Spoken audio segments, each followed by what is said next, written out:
I'm Laurence Mitchell, founder of Life Beyond Labels. 10 years ago, that was when I was 48, I was diagnosed with Asperger's syndrome. Partial ADHD. Sometimes I think that's worse. And other motor issues. So, can you imagine? At the age of 48, I was totally unaware, that is, I lived almost half a century, about all the issues, all the problems, all the challenges in my life. Yet, most people thought of me as being different. Now I want to tell you the story about how change occurred, how I woke up one day and began to see labels that had been detrimental in my life literally dissolve almost into nothingness.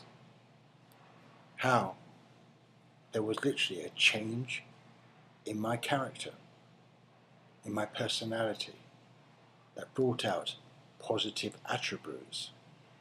These attributes are not about me talking about me, but other people who recognize it in me.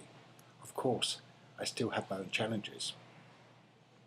Particularly at the last autism event, I learned something new about me, the way I think, something that I was completely unaware to before. I was chatting to a neuroscientist, and he was explaining to me when I brought up one or two things I was concerned about, very invasive thoughts. Exactly the same thoughts that someone with a phobia would actually recognize.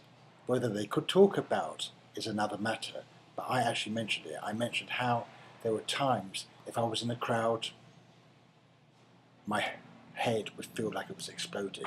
I'd have to run away. And he began to explain to me exactly what was going on in my head. But he also made me realize that I process information differently, that sometimes it takes me a long time to actually become aware that I'm processing information differently. I like to talk about a video I've just done, and I did it with 2-foot thread. This video is 16 minutes long, and virtually for the whole half of the video, I'm looking straight ahead, yet he's sitting by my side, and rather than looking at him, I'm actually looking straight ahead into the camera. And it is only after a while that I suddenly become aware that I should be looking him, and that's what I do.